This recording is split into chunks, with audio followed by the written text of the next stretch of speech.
Good morning, everyone. If you have a loved one battling an addiction, or maybe you are struggling to stay on track, there's wonderful help available. Greg Hannley and Daniel Baldwin with Soba Recovery are back, along with the lovely Miss USA 2006 and recovery advocate Tara Connor and her friend Rocky. Rocky! That dog is precious, by the way. Thank you. I love her. She's my emotional support animal. I got you. Well, I'm glad she's here, and it's very nice to meet you, Rocky. And it's good to see you guys. Good to see you. Thanks for being here. We love when you're here. You always share such great information and help so many people watching. And I guess I want to start with some trending topics and things that people are talking about. A lot of it out of Ohio. So there's this article that came out where the Ohio coroner has come out and said they have run out of room for bodies because of all of the deaths associated with opiates. So they have actually run out of room to put these bodies, and it looks like it's a huge wake-up call for the state, right? I mean, it looks like Ohio is finally on track. So their attorney general came out, and here's what he said before a congressional committee about the epidemic, and then I want to get y'all's thoughts on this. Let's try to change the culture, because the irony is that as we have changed the culture in regard to tobacco, took a long time, we've gone in the right direction. In regard to opiates, we've gone in absolutely the opposite direction. We can turn this around. So, Greg, you and Daniel and Tara, you two, y'all have been saying this forever, that you have to change the culture. But how do you even start that change? I think it's breaking the stigma, because as much as we would like to believe that the stigma is, dissipating, it's not. It's still very much alive. I mean, if we had this many bodies lining up because of cancer or diabetes, it would be an outrage. It's true. So we need to treat this like the medical issue that it is, instead of just trying to save people with an EpiPen because they've overdosed, or putting them on long-term Suboxone, because you're just treating a drug and rewarding the pharmaceutical companies for creating the drug that caused the epidemic. Well, so you have to change the root cause, and the root cause is overprescribing opiates without giving information. So if you're giving a 16-year-old girl 120 pills because she got a root canal, then you're going to create a heroin addict. And all of the heroin addicts that we hear about, or that we treat, all started with, and it's something like 99% of them started out with a pill. So unless you got to treat the problem that was created on the back end, but you have to fix the problem on the front end.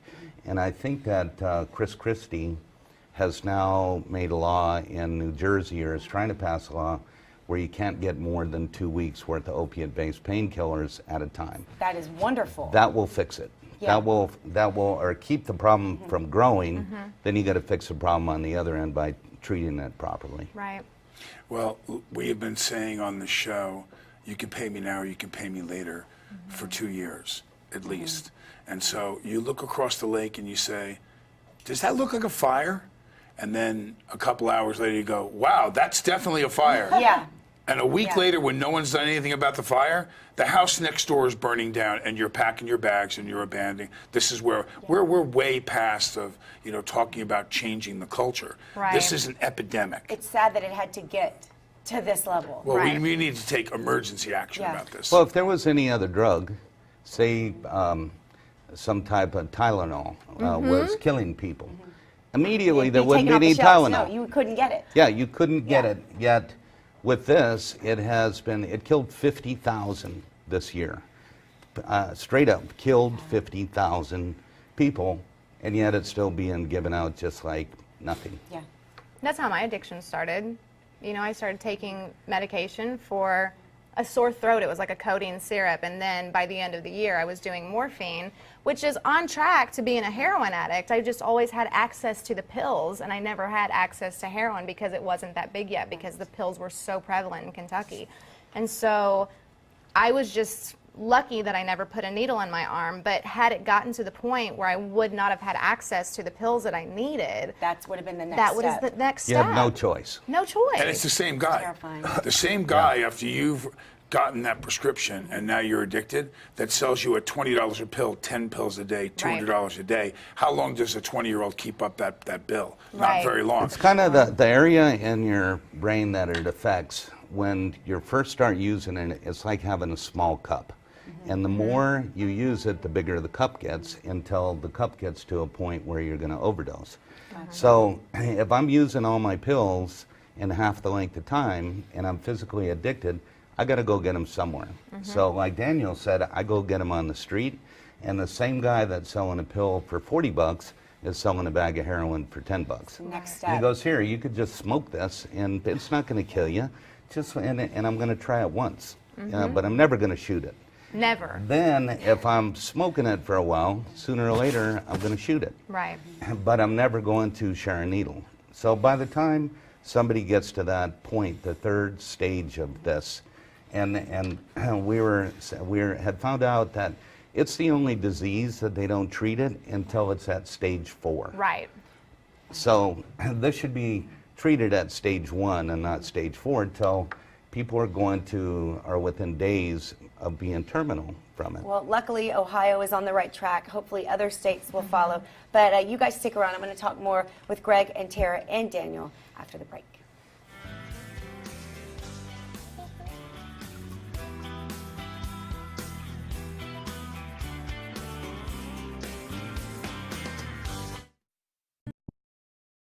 Hi, I'm Daniel Baldwin, and this is Soba, Texas, where I got sober.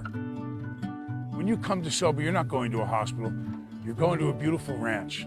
You're going to a place of peace where you're going to join a family of people that have a common problem, addiction or alcohol. Your treatment plan is made by the clinicians here at Soba, depending upon the circumstances in your life, not like one size fits all. It starts with a phone call. Someone will answer the phone and talk you through exactly what your needs are. Call now. And we are back with Greg Hannley and Daniel Baldwin with Soba Recovery, along with Miss USA 2006 and recovery advocate Tara Connor. Thanks for being here, you guys. Thank you for having us again. So now we have to talk a little bit about some stories that everyone is talking about. First up, Tiger Woods. I'm so sad for Tiger Woods. So over Memorial Weekend, he was arrested. They thought that, it was for a DUI. Then they found out he had 0 alcohol in his system, and that he had just taken multiple prescription drugs, and he didn't know that it was going to affect him that way.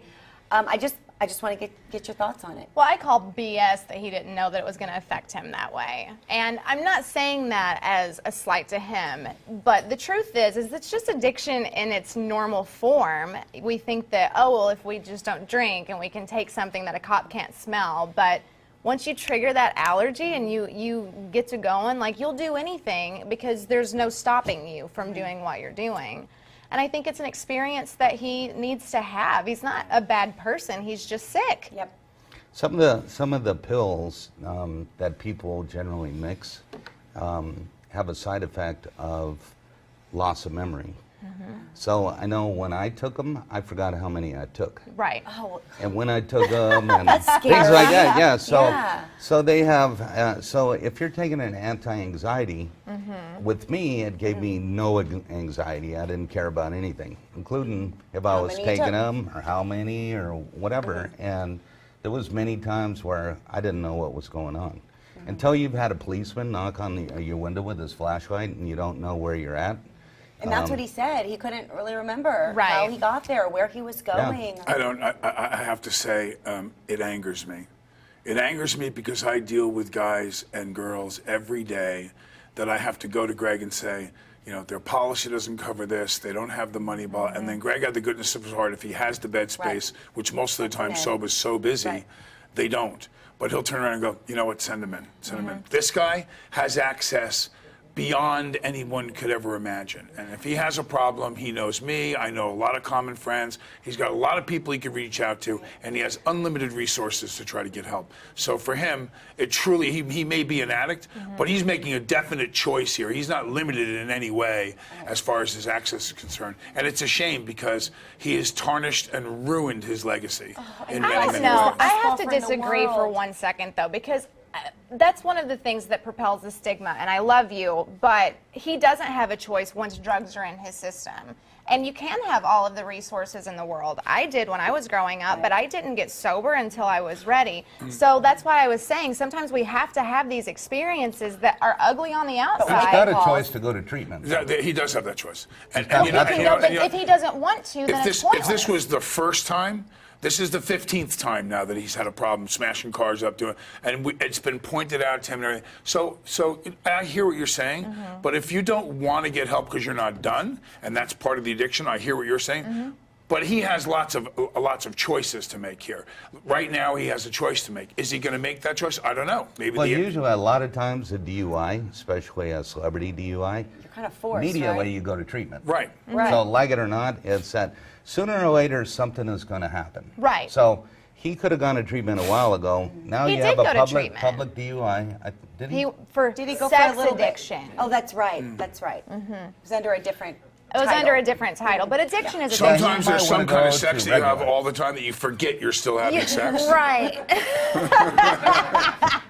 That's a whole other show. Okay. What that is.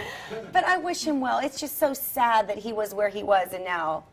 Yeah, come where on, he is. come on, get with the cool kids, Tig. Right. That's right. Listen, Let's it's be- great. It's let's not, get in the club. It's not anything to be ashamed right. of. I No. was Miss USA and high as a kite. My life is fabulous.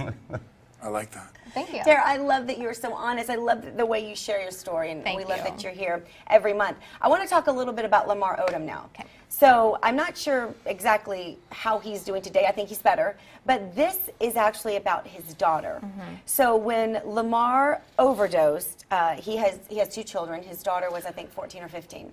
She's finally speaking out about what she did and what she said, the way she talked to him to get him to go into rehab. And she said, I basically gave him an ultimatum that it was rehab or me, or not speaking to me ever again. And I think that really hit him hard. So she says she gave him an ultimatum. And when I mentioned that to you, you said that typically doesn't work and that's not the way to go about it. I don't like those ultimatums. Now, from a daughter who's 14, go ahead and do it. Yeah, it's but your girl. when I'm doing an intervention, people don't want to be in the shape that they're in. Right. And usually it's more just connecting and saying, we're worried about you and Love you. let's get a handle on this. But then again, sometimes people get to a point where people go, if you don't do this, Yeah. I'm not having it anymore. And sometimes it's so individual. Every situation's different. Yeah. That's powerful coming from a 14-year-old daughter. Yeah, my Right. daughter says that, I'm going to do something. Yeah. And that's what I was saying to you. Maybe it was just because it was from his little girl that he loves so much. Well, I know that in my family, the people that I've been closest to in my immediate family, I've given ultimatums left and right, but it's never stopped them from doing their thing. So I come from the other side of the spectrum where I never changed anything about my life until I absolutely decided that I needed to do it, right? Because I live in a delusional state because the disease centers in my mind, right? So you can tell me that I'm not living my life right and I'm creating these problems, but my head says, well, no, but I can fix what I messed up, but I have a great idea. Yeah. And so the same sick brain is the same head that's convincing me that these people don't care about me and they're just judging me and who are you? Don't throw stones in a glass house. That kind of thing, right? But they can be beneficial sometimes. Like I got sober because it was sobriety or you're not Miss USA Or else. anymore. And I was like, Yes, I'll go. okay, I'll go. And then my life changed. So it just really depends on where you are at the time. And we have to be patient with people sometimes and remember that even though they're destructive and they're hurting us, it has nothing to do with the family members. So we just have to try to treat it with love, man. Like if someone had cancer, we wouldn't be like, well, there they go, like wrecking their car People again. also, they don't have sometimes their idea of what going to rehab or treatment looks like is completely different than what Than it what is. reality. Yeah, and it's scary. They're afraid of what the process is, and it's actually a lot easier, a lot calmer, and a lot nicer environment than you would expect. Especially at sober recovery. I like Chris Rock's line the best. When Chloe took him back when he was really sick, he said, it's the first time in the history of the world that hookers and crack are going to save a marriage. Oh, for Lamar. And on that note, Thank you. We'll be Stay right tuned. back here all day, guys. he is good. It was the greatest line.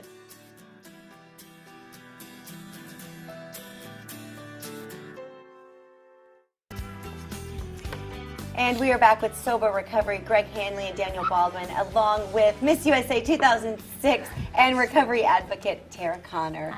and Rocky. What's up, Rocky? Rocky's so chill. Loving Rocky being here. Good. Okay, so we talk every time you're here about your publication, Recovery Today, and we always talk about at least one of the articles that is in it. And one of them I want to focus on is about marriage after sobriety. And this is something I've actually always wanted to talk to you guys about, because I would imagine it would be incredibly hard to pick right back up after someone is back from recovery and they're a totally different person. It's because you don't pick right back up. Right. So what I had learned and what we teach in the Recovery Center is that the family has to recover too. So there's statistics that one gets sober and the other one doesn't get some kind of program on their own. The odds of staying together are really bad, because I get out of treatment and I want to parade because I'm sober, and I Right. forget about all the damage I caused. Like, why are you still mad? Why don't you trust me? I'm so sober. Yeah, so the wife or whoever it is, first of all, the family needs to do family work while you're in treatment You and talk get about to know this a you lot. again. But then afterwards, as I have a program, my wife needs to have a program too, so she can get through and get over the things that had bothered her. And the anger, probably. Yeah, Oh, yeah. it takes a little bit, and I had to learn to understand that I had it coming a lot of times, you know. So I could, if somebody's used to wondering whether you're going to die every time you leave the house, if they get a little anxious when you're leaving the house, you have to be, you've got to be aware of those kind of things, and just. And it's hard work. It's hard work to get to know each other. But Marriage it is hard can enough. work. But yeah, it can work. it's worked fine. Yeah. I mean, we've been fine for 13 years now. Because you're awesome. No, I'm not awesome. He is You're incredible. No, but awesome he brings person. up a very good point. His wife turned around and decided she was going to get help and do what she needed to do to keep the relationship together. Keep in mind too, by the time they come and they go into recovery, especially multiple times, the relationship usually don't have a marriage anymore. Right. True. Yeah. At that I mean, point. so the ones that stuck it out that long, you know, they're usually willing to do the work too. And if both parties will participate in the program, you have a pretty good chance. Well, I also find that it turns into the blame game a lot on both ends, because everyone wants to find fault outside of looking at themselves. So what happens is when you're in relationships with a sober person, you kind of need to hope that they're spending all of their time being sober, because without my sobriety, my relationship isn't going to work. And I'm in a relationship with a man who was newly sober when I met him, and I knew that it was a risk, but at the same time, it was either going to push me closer to my program or it was going to push me closer to a drink. And so what it did for me was that why our relationship works is we keep our program before our relationship, and everything else just works itself out. So it is possible to find love and to grow together, and it's an amazing, incredible experience, but it does take work. Yeah. I was pretty sure it was her fault. Of course it was her fault. No, until I found out that She's it was a my saint. Wait, fault. okay, maybe it was my fault. Saint Andrea.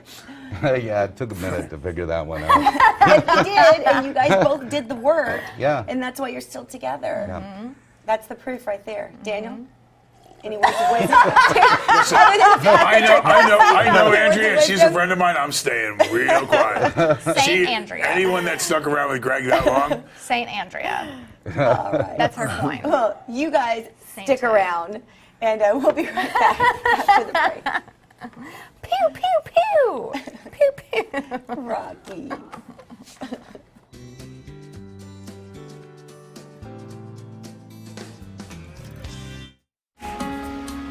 Welcome back. We've been talking with Soba, Texas, and we've added in Alex Dragici. You've seen him here on the show. He's the director of operations. We talked a lot about making that phone call, Alex. I know yours is a familiar voice you hear when you call Soba, Texas.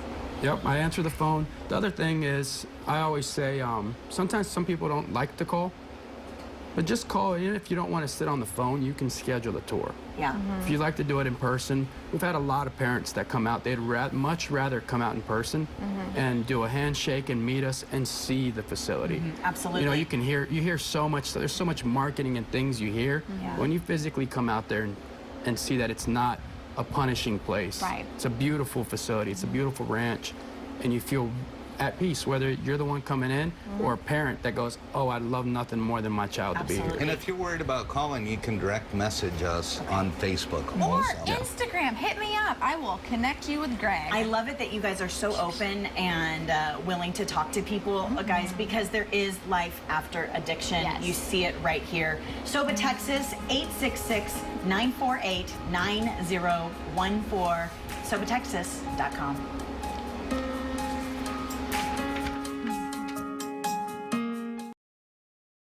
Hi, I'm Daniel Baldwin, and this is Soba, Texas, where I got sober. When you come to Soba, you're not going to a hospital.